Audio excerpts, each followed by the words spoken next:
का जो मूल सूत्रधार था वो था कुशाल पालीवाल, जो मूलतः पुनावली का ही है, किंतु पिछले काफ़ी सालों से जो परिवार है वो सूरत में रह रहा है। इसका दोस्त चंदन यादव जो सूरत में रह रहा है लेकिन मूलतः जो बिहार का है। दिलीप चौधरी सूरत में रहता है, मूलतः यूपी का। और किशन और जीवन पालीवाल जो दोनों स्थानीय लड़के पुनावली के, जिन्होंने इनकी इस पूरी जो इस घटना में लोकल यहाँ पर रहते हुए मदद की। तो अब मैं तरीका वारदात अगर मैं आपको बताऊं तो इसमें जो मुख्य आरोपी है जो कुशल, वो मूलतः ये पुनावली गांव का ही है। इसके जो दोस्त हैं दोनों, चंदन, उसके अलावा अपने विकास, दिलीप, सूरत में इनकी मुलाकात हुई। ये जिम वगैरह जाते थे तब ये इनकी मुलाकात हुई, इनकी दोस्ती हुई। इनके जो रहने के तरीके थे वो बड़े अय्याशी से ये रहते थे, बहुत पैसे उड़ाते थे। तो इन्होंने उधार ले रखा था, इनका लोन भी बहुत हो गया था, अब उससे ये परेशान हो रहे थे। तो ये काफ़ी समय से तलाश रहे थे कोई ऐसे व्यक्ति की जहाँ से ये इस तरह की जघन्य अपराध ये कर सके और ये पकड़ में नहीं आए, आसानी से ऐसा ये घटना कर सके। तो पिछले 1-1.5 वर्षों से इनका इसी तरह से तहत से ये मतलब ढूंढ रहे थे कि कोई टारगेट इनको मिले। तो जब ये इधर गांव में आता तब इसको ये पता चला, कुशल को, कि एक ऐसे वृद्ध दंपत्ति यहाँ रहती है और ये जो व्यक्ति है लहरीलाल, ये लोगों को उधार पर पैसे देता है। तो ये इनके पास खूब पैसे हो सकते हैं। ये इसने अपने दोस्तों के साथ साझा की बात, दोस्तों ने पूरी प्लानिंग की और फिर ये सभी वहाँ से एक ब्लू ग्रैंड विटारा गाड़ी में आते हैं, चारों जो उधर सूरत के जो अपराधी हैं, आरोपी हैं।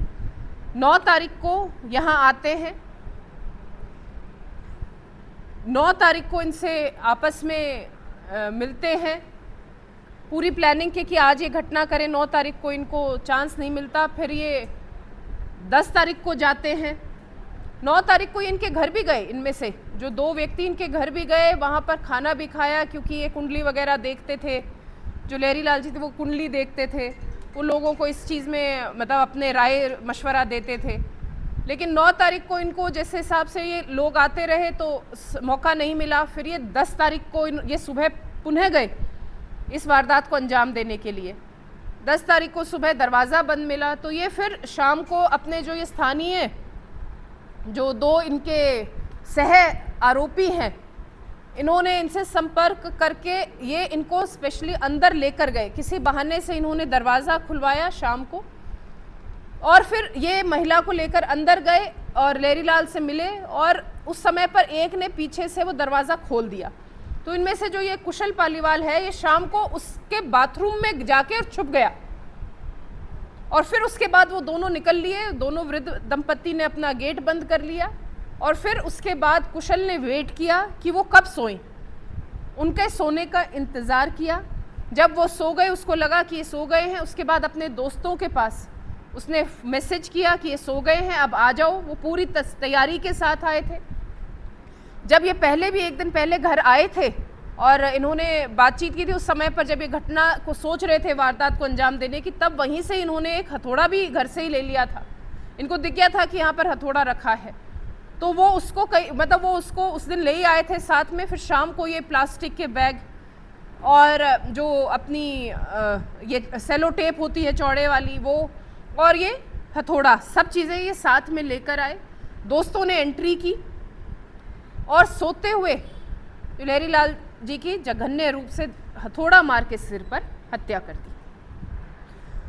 महिला जो थी राधाबाई, वो ये ऊपर वाले कमरे में, वह महिला नीचे वाले कमरे में जिसमें संदूक था उसमें वो अंदर से किवाड़ को बंद करके सोई थी। तो कहीं उन्होंने ज़बरदस्ती अगर वो करते तो उनको डर था कि कहीं कोई किसी को जाग ना आ जाए, ये ज़्यादा मतलब कहीं शोर ना कर दे। तो उन्होंने वेट किया। वो जब महिला उस कमरे के बाहर अर्ली मॉर्निंग निकली तो उसकी गला घोट के हत्या कर दी बेरहमी से। और फिर उसके बाद कि कहीं ये पकड़े नहीं जाए और ये भाग जाए, उससे मतलब उस समय पर इनको समय मिले और कोई इनको पहचान नहीं पाए, वारदात का किसी को पता नहीं चले। तो इन्होंने उसको प्लास्टिक के पैकेट में अच्छी तरह से बांध के रैप करके, और वो उन दोनों की जो बॉडी है वो उधर ही जो संदूक नीचे वाले कमरे में जो बड़ा संदूक था उनमें जो ये बेडिंग्स थी, कंबल और जो गद्दे थे उनके नीचे दबा दिए। और जो साफ सफाई इतनी अच्छी तरह से की कि कोई अलामात वहाँ पर घटना के नहीं छोड़े। और जो उस महिला के गले में चाबी थी तो उसी से जो संदूक खुला उसमें जो भी जेवरात पैसे थे वो लेके ये भाग गए। जो महिला और पुरुष की जो मृतक हैं उनके जो चप्पलें हैं वो भी उन्होंने छुपाई ताकि किसी को पता ही ना चले। उनको ये लगे कि ये दोनों महिला पुरुष कहीं चले गए हैं, वृद्ध दंपत्ति कहीं चले गए हैं, और इस घटना का बहुत दिनों के बाद पता चले, तब तक किसी को याद भी नहीं रहे कि ये यहाँ आए थे, इनकी कोई निशानी भी नहीं रहे। तो ऐसे एक उसके, और इन्होंने ये भी बड़ी चालाकी की कि कहीं पर, क्योंकि ये जैसे गाड़ी में आए तो कहीं पर भी एक तो ये इन्होंने बहुत ध्यान रखा कि ये कहीं किसी होटल में नहीं रुके, कहीं किसी सीसीटीवी कैमरा में नहीं आए। इन्होंने वो रास्ते लिए जहाँ पर जो अप्रोच रोड होते हैं, मुख्य रास्ता नहीं लिया ताकि ये सीसीटीवी कैमरा से बचे। और तो और इन्होंने ये जो दृश्य मूवी होती है उस हिसाब से इन्होंने पूरी प्लानिंग करी। ये जैसे दो दोस्त पहले दिन 9 तारीख को जो दो दोस्त हैं पहले दिन उस घर में गए थे और फिर उसके बाद की घटना को ये अंजाम देंगे, तो जो नहीं दे पाए तो उनमें उनके फ़ोन अपनी जो शेष जो 3-4 ये हैं आरोपी हैं उनकी गाड़ी में रख के उन्होंने वो फ़ोन मतलब वो गाड़ी घुमाई ताकि उनकी लोकेशन जो है वो इधर उधर घूमती रहे और एलिबी जो है उनकी रहे कि पुलिस को किसी उन पे शक नहीं हो।